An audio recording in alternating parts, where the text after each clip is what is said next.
Assalamualaikum, Football United ringan amatiran ala gua. Ini hari Senin malam. Gua mau news update.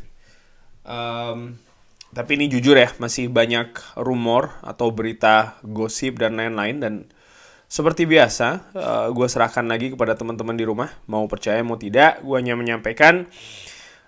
Tapi tentu saja kalau buat gue ringan amatiran ya, ini cukup menarik sih. Selalu berita, rumor, gosip, update juga ya mengenai pemain di market, utamanya kaitannya dengan Manchester United. Selalu gue nikmati, kurang lebih demikian, dan ingin gue sharing kali ini. Langsung aja gue ambil sumbernya ini dari United Plug ya. Sebentar, gue minum sebentar. Bismillah. Manchester United dikabarkan akan membuat tawaran ya. Tawaran untuk FC Barcelona kaitannya dengan Frenkie de Jong. Manchester United juga dikabarkan sekarang ini lebih mendorong lagi untuk bisa mendatangkan Frenkie de Jong, tapi PSG, Manchester City, serta Bayern Munich juga tertarik untuk seorang Frenkie de Jong. Ini dikabarkan oleh United Plug, diambil dari FF Polo dan juga managing Barca. Ya menurut gue seperti yang gue perkirakan ya. Kalau memang kondisi finansial dari Barcelona ini akan memegang peranan penting banget untuk masa depan Frenkie de Jong.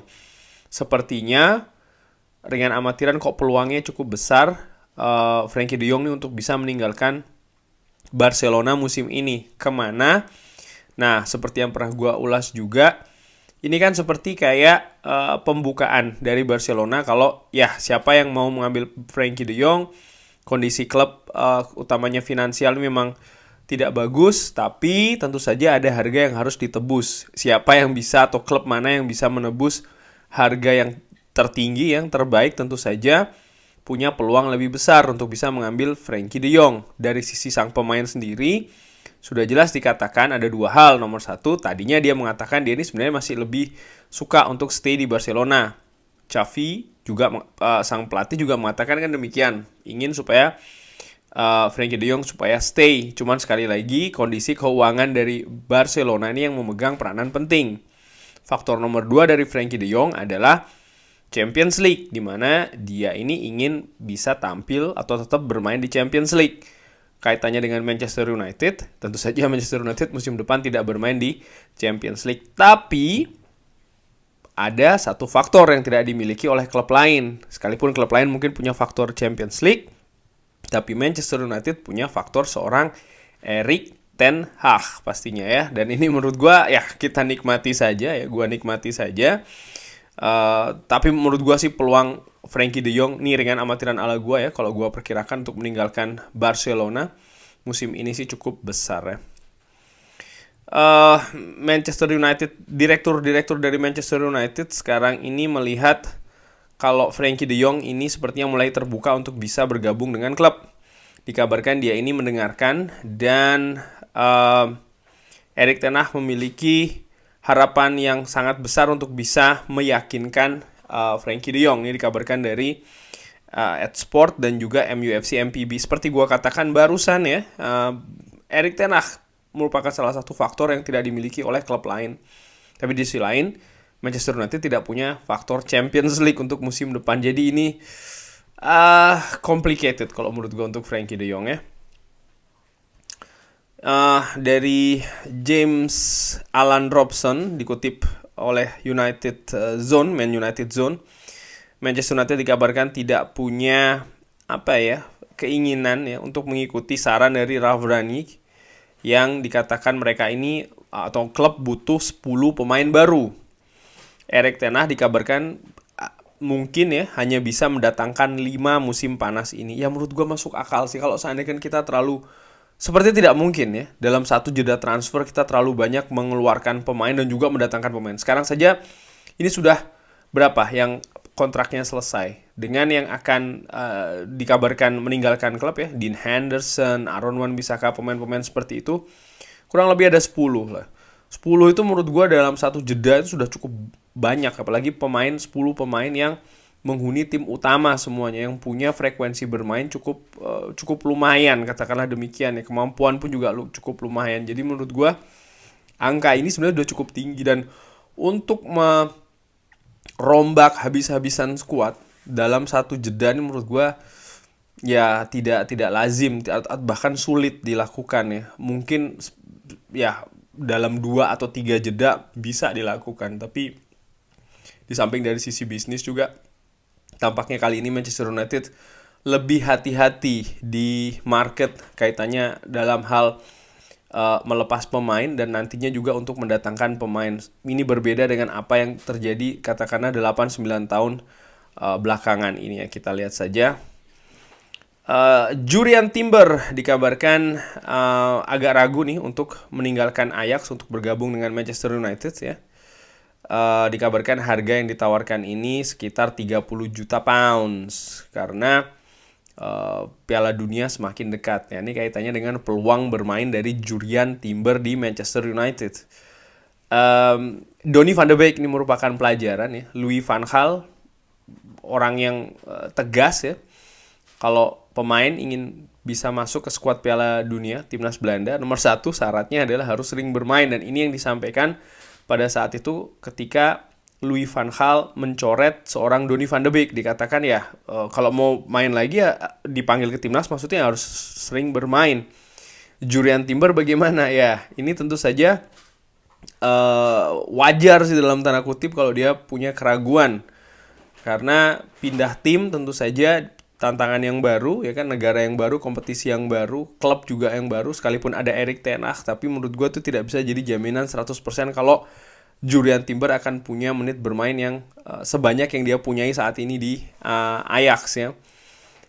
Tapi tentu saja menurut gue kalau seandainya dia ingin tantangan yang lebih tinggi lagi ya untuk karirnya dia, kenapa tidak coba untuk ke Manchester United. Dan di sisi lain sih kalau gue juga melihat peluang Jurriën Timber sebenarnya untuk bisa punya menit bermain yang tinggi di Manchester United tetap terbuka. Apalagi kalau dia ingin atau ditempatkan di posisi bek kanan, di mana praktis sekarang hanya ada seorang Diogo Dalot. Aaron Wan-Bissaka bisa dikatakan sudah dicoret ya. Sekarang kan klub posisinya dikabarkan menunggu proposal dari siapa yang ingin mengambil Aaron Wan-Bissaka. Back tengah bagaimana? Back tengah pun sebenarnya juga tetap terbuka. Memang betul masih ada Harry Maguire, Rafael Varane rentan cedera, Victor Lindelof menurut gue juga bisa menjadi pesaing ya bagi seorang Jurriën Timber kalau seandainya kan ingin menempati posisi back tengah.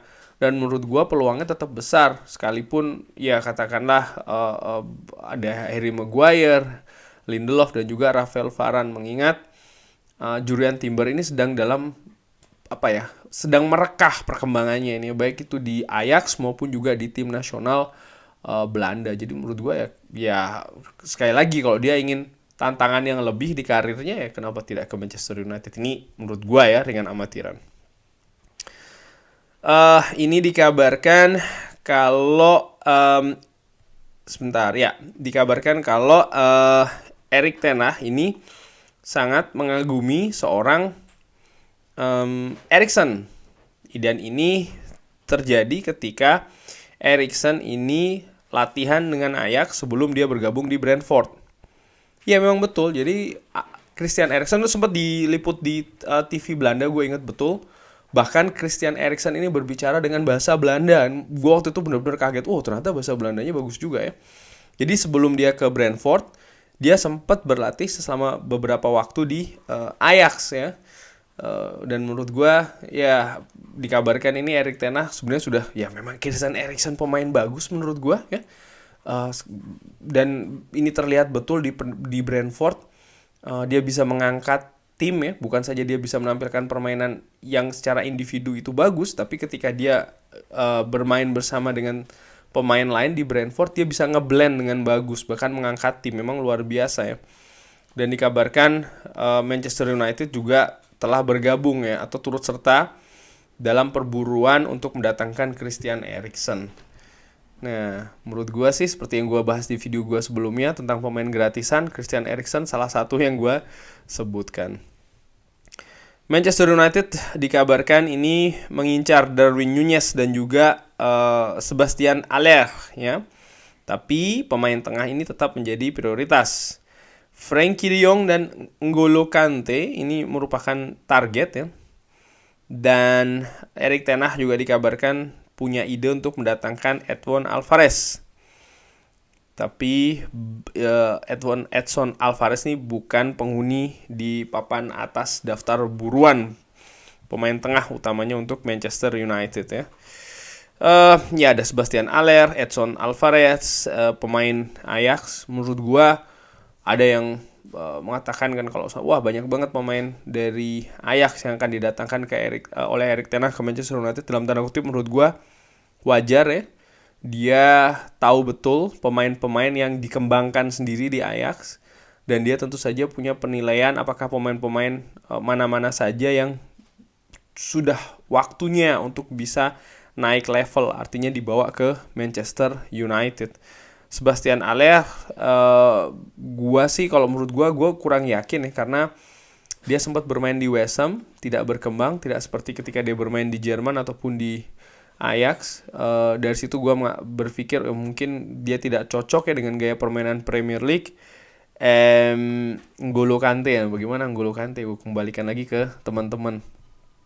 Kalau seandainya ada N'Golo Kante, ada Donny van de Beek, ada katakanlah Frenkie de Jong. Wah, bagaimana tuh lini tengah Manchester United ya? Sekali lagi nih dengan amatiran ala gue. Dikabarkan MUFC MPB kalau agen dari Adrien Rabiot ini menawarkan sang pemain ke Manchester United. Dikabarkan nilai valuasinya ini sekitar 15-20 juta.